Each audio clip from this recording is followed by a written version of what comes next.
Kita bergegas meninggalkan rumah untuk memulai pendakian Gunung Cikuray, Garut.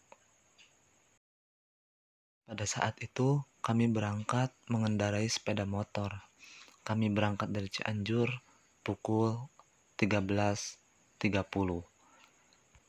Oh iya, perkenalkan, nama saya Anjar Muhammad Yusuf, dan saya ditemani oleh 3 rekan saya, yaitu Ian Sopiandi, Resa, dan juga Rehan Sopian. Sudah jam 6 sore, kami belum sampai pada kota yang kami tuju. Kami hanya baru sampai pada kota Bandung.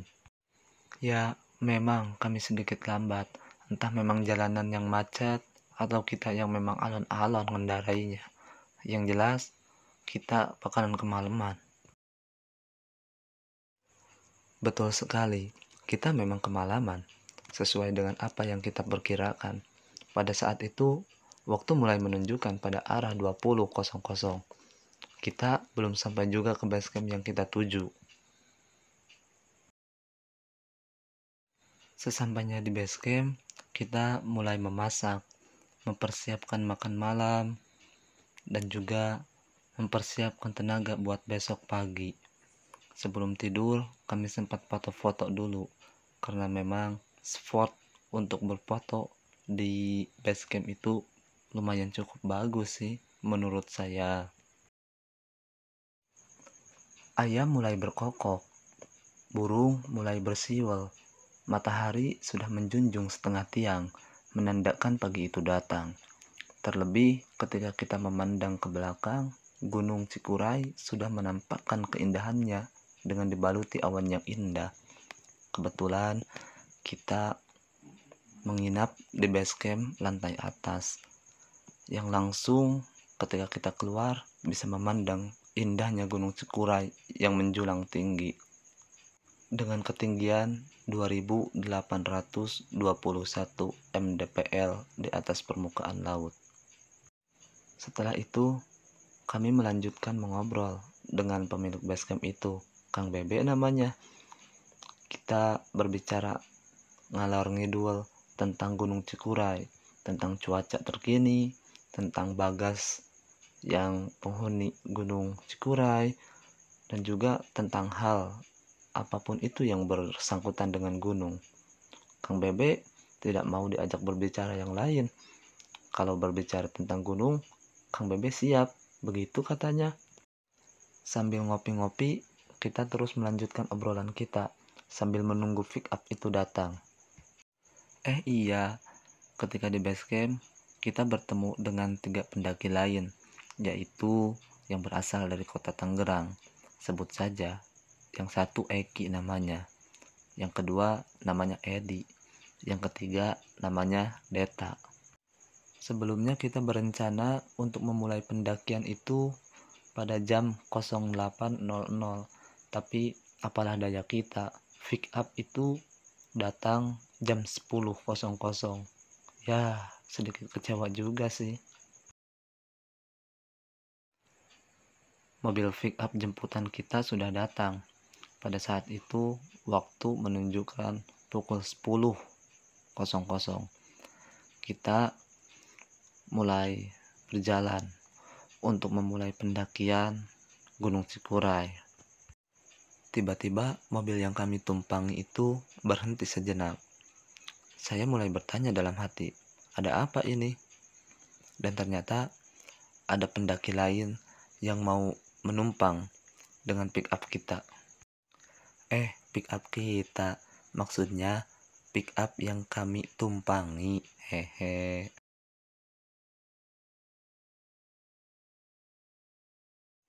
Sampailah kita pada tempat tujuan kita, tempat yang akan memulai pendakian kita. Kita rehat sejenak untuk minum-minum, juga makan gorengan di sana. Kita mulai sepakat untuk memulai pendakian sampai akhir dengan 3 rekan kita yang berasal dari kota Tangerang. Maklum, di antara kita berempat belum ada yang pernah ke Gunung Cikuray ini. Kami mengikuti orang Tangerang saja. Sebelum itu, sebelum pendakian dimulai, kita berdoa bersama untuk kelancaran kita dan juga untuk keselamatan kita. Sebab menurut saya, puncak adalah bonus, perjalanan adalah kenikmatan, dan rumah adalah tujuan utamanya. Untuk sampai di pos Simaksi itu, kita melewati kebun teh yang treknya lumayan menguras tenaga kita, lumayan membuat kita tertawa juga, karena belum apa-apa kita sudah ngos-ngosan. Hehe.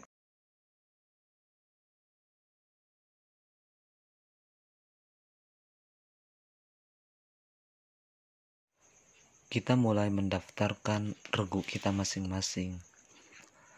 Pendaftaran ini diwakili oleh ketua grup, yang dimana saya menjadi ketua grup daripada grup Cianjur itu. Dan yang bertiga tadi, yang dari asal kota Tangerang, diwakili oleh saudara Deta.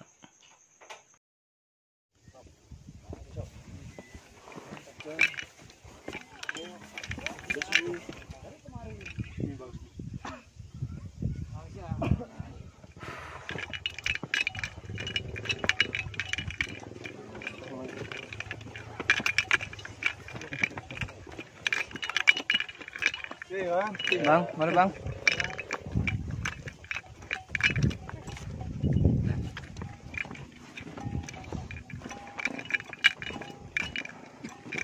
Nih, Merampang ya treknya.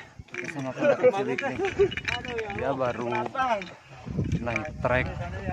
Dia baru naik gunung, dikasih treknya Cikuray. Nih, Oh ternyata dia ngevlog. ada juga yang lagi naik, namun bebannya lebih banyak.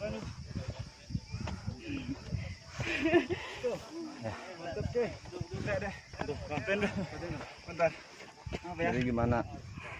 Mau pakai kuis? Boleh? Apa kuisnya? Berhadiah Berhadiah dong. pacar. Enggak.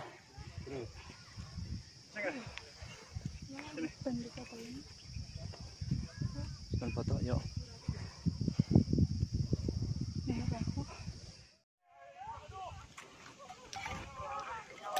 Kita baru menuju pos 1.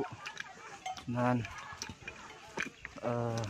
pas dari base camp pertama pendakian, kita disuguhkan dengan trek yang cukup lumayan, apa namanya, lumayan menguras tenaga. Nah, ini trek kita untuk menuju pos 1. Katanya sih masih jauh, karena memang kita belum ada yang pernah kesini.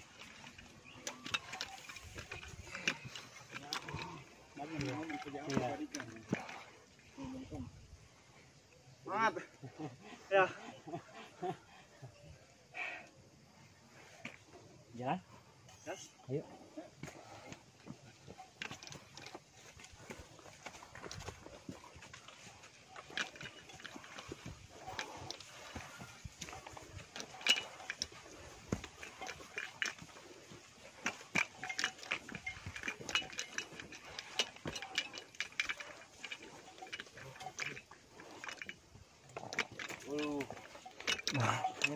Ini bang.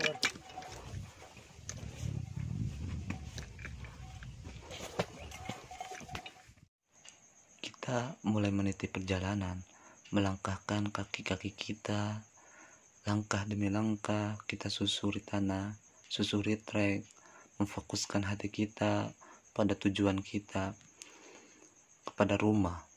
Puncak adalah bonus bagi kita. Di awal pendakian ini, kita masih semangat menuju pos 1 walaupun sangat jauh, tapi kita sangat semangat, disuguhkan dengan kota Garut yang terlihat terbentang luas dari Gunung Cikuray ini. Pemandangan indah dan juga daun-daun yang hijau yang dapat menyegarkan mata kita. Di trek Cikuray ini lagi-lagi kita lebih banyak berhenti, Terus saja kita melangkahkan kaki, berhenti kembali, karena memang menurut saya trek Cikuray ini lumayan menantang bagi kita. Kita belum sampai di pos 1, tapi langkah-langkah kita mulai syahdu, pikiran kita mulai buram. Untungnya dedaunan hijau dapat menyembuhkan itu. Sesekali kita lebih terdiam, lebih banyak beristirahat sambil memandangi keindahan alam ini.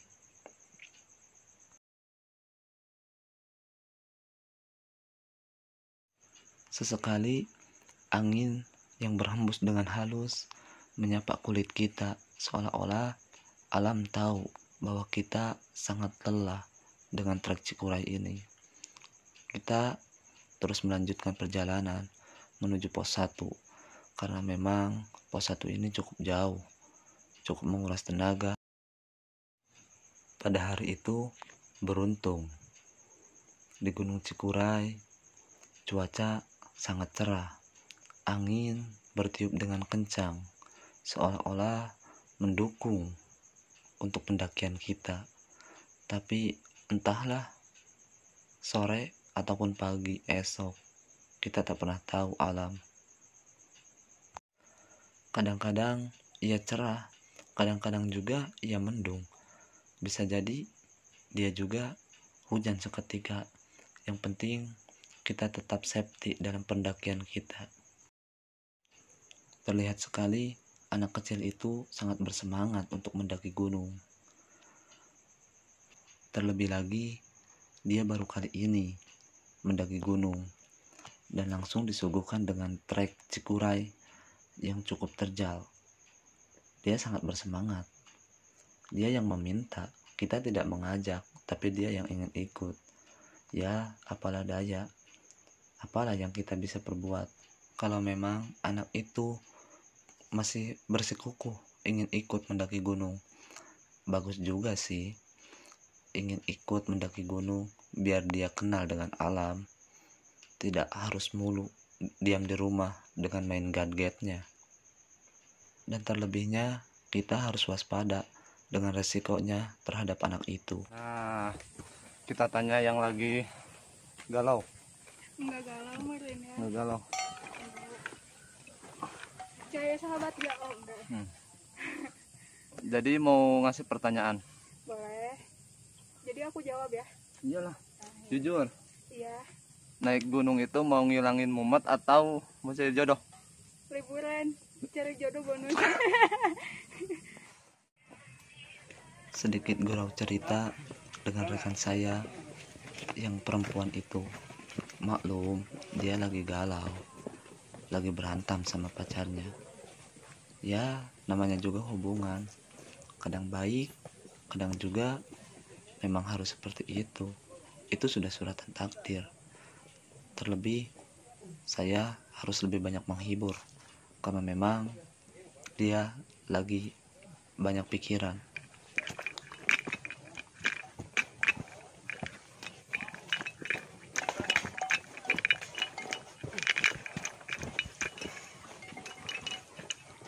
Ya bang, duluan.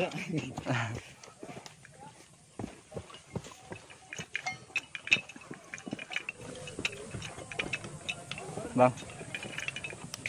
Sudah atas saya. Dia nggak beli belakangnya. Boleh bang.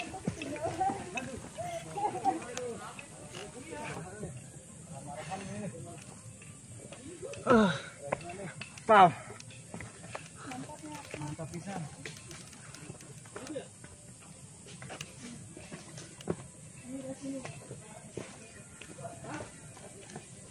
Hah? Dirman. Cadangnya mana? Iya.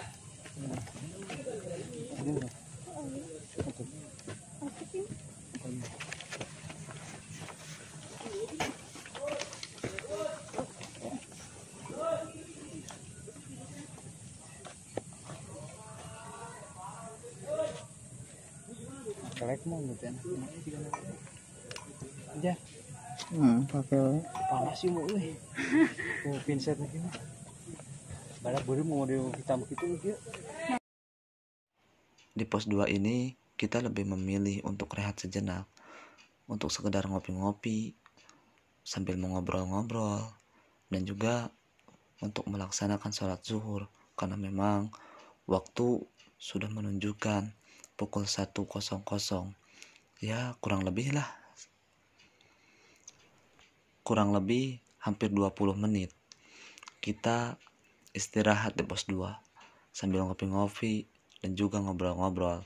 Ya maklum, kita kan baru kenal, masih banyak yang harus kita ceritakan. Bolehlah lain kali main ke Cianjur, kita melanjutkan perjalanan kita dan juga melanjutkan cerita kita di waktu itu. Terlebih kita melanjutkan tali silaturahmi kita. Salam dari kami, dari orang Cianjur, untuk abang-abang yang bertiga yang berasal dari kota Tangerang. Setelah cukup lama kita mengobrol, kita bergegas, bersepakat untuk melanjutkan perjalanan kita.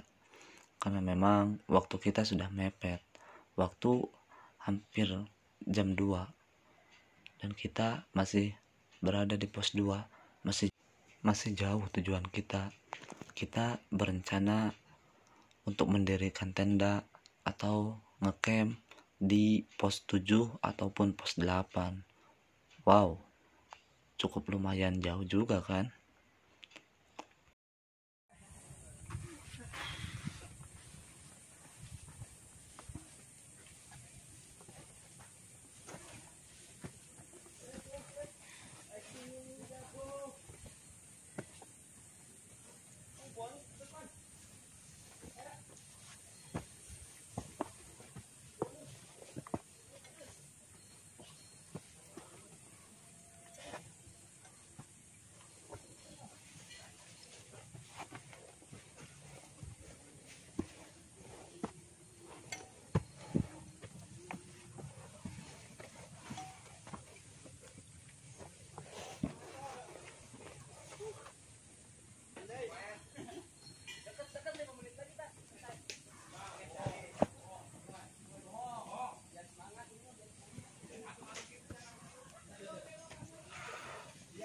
Aduh, mati.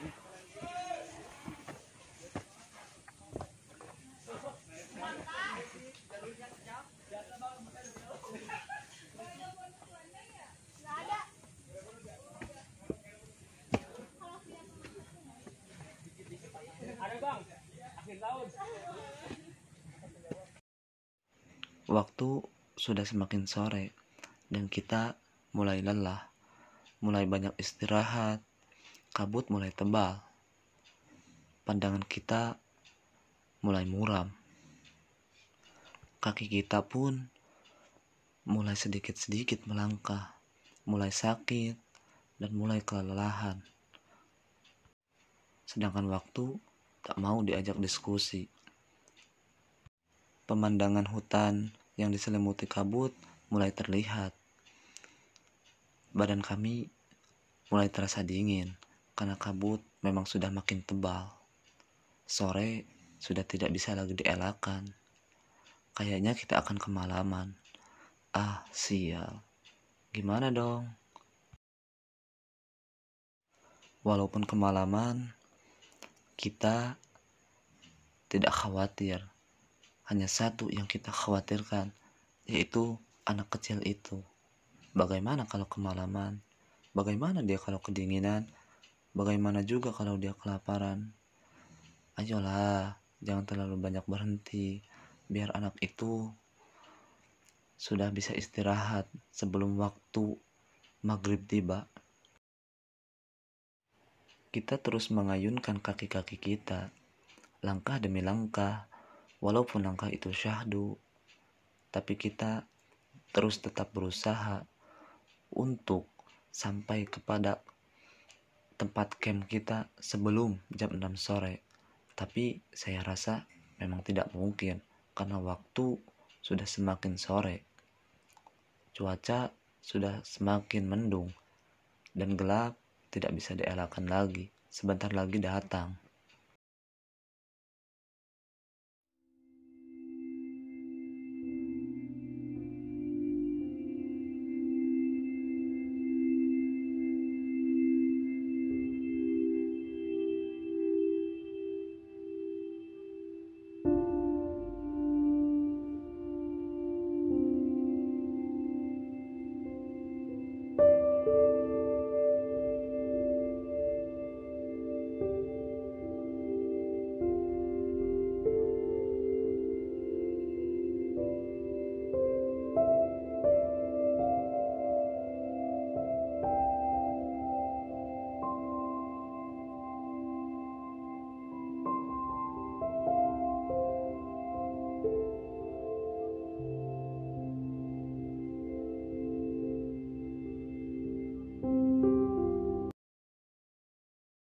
Benar sekali dengan apa yang kita prediksikan.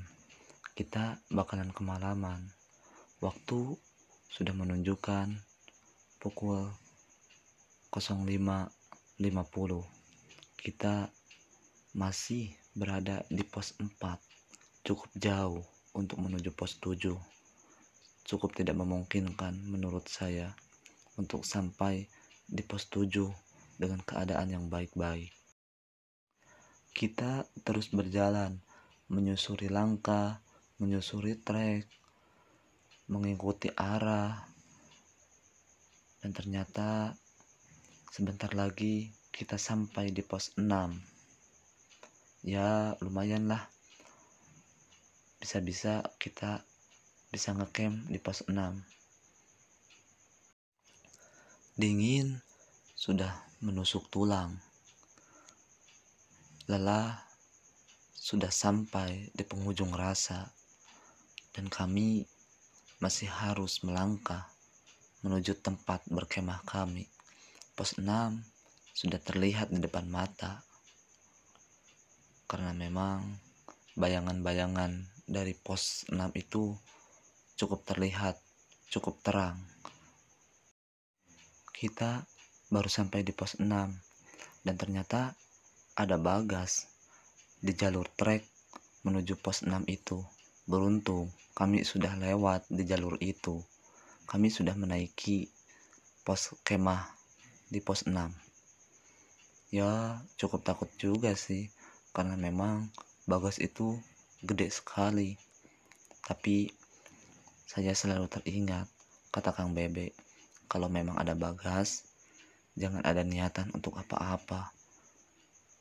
Karena memang Bagas itu baik. Dia penghuni Cikuray.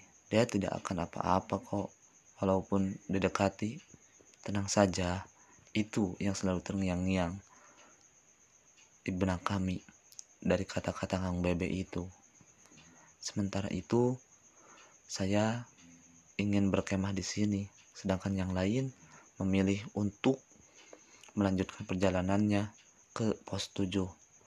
Tapi saya melihat anak kecil itu, keponakan saya yang sudah mulai kelelahan dan mulai kedinginan, khawatir. Sebab anak itu baru naik gunung, belum tahu cuaca gunung, dan belum tahu bagaimana kondisi di gunung pada malam hari. Trek yang kita lalui dari pos 6 menuju pos 7 itu cukup licin, karena memang pada saat itu hujan mulai bergerimis, hujan mulai membasahi tanah, hujan mulai menghadang perjalanan kita. Kami pun harus ekstra hati-hati. Kami tidak bisa gegabah, jalanan pun sangat licin sekali. Dan memang tanjakannya pun cukup melelahkan, cukup sangat ekstrim. Bagi anak kecil itu, kami tak tega melihatnya. Anak kecil itu terlihat sekali di mukanya, sangat kelelahan, sangat kedinginan. Kami khawatir. Sesekali saya berpikir, kenapa harus melanjutkan lagi? Apa mungkin harus turun lagi ke bawah ke pos 6 untuk berkemah lagi di sana? Saya mulai berpikir seperti itu. Tapi yang lain memang bersikukuh, bersemangat untuk ngecamp di pos 7. Padahal bahaya loh, anak kecil harus dihadang hujan, treknya yang cukup licin, treknya yang sangat terjal, malam hari, dingin pula. Saya tak tega melihatnya. Sudah jam 7 malam, kita masih di perjalanan. Kita masih menyusuri langkah. Sedangkan teman saya yang perempuan cedera kakinya. Sedangkan teman saya yang satu lagi yang bernama Ian sangat kelelahan dari tadi. Mulai tak kuat. Dia yang paling terakhir dari awal karena memang dia kelelahan banget. Sedangkan yang anak kecil, keponakan saya, dia mulai kedinginan, mulai menampakkan muka-muka sangat lelah. Dia sangat menggigil. Gimana nih? Sedangkan di jalur-jalur trek ini untuk ngecamp sangat sempit sekali. Sedangkan untuk turun ke pos 6 kita sudah jauh. Ya, malam itu menjadi malam yang menegangkan bagi saya, di mana anak kecil itu menggigil kedinginan karena memang hujan yang deras dan juga angin yang cukup kencang. Dan juga rekan perempuan saya cedera. Rekan yang satu lagi sudah kelelahan dari pos 2 juga, sudah tidak kuat untuk berjalan. Terus terlebih lagi setelah mengobrol pagi hari, rekan tim kita yang dari Tangerang yang bernama Eki memang sudah kelelahan dari pos 2 juga, dan yang satu lagi yang bernama Eki sudah mengalami kram di sebelah tubuhnya, sudah mengalami kebekuan di sebelah tubuhnya, dan juga sudah berhalusinasi di dalam tenda katanya. Tapi saya tidak tahu. Beruntunglah pagi sudah tiba. Alhamdulillah kita dapat melewati malam yang cukup mencekam itu. Terima kasih buat rekan tim yang dari Tangerang. Oh iya, dan juga pas di pos 6 kita bertemu dengan rekan tim yang dari Garut. Terima kasih banyak buat kalian yang dari Tangerang dan dari Garut. Salam lestari.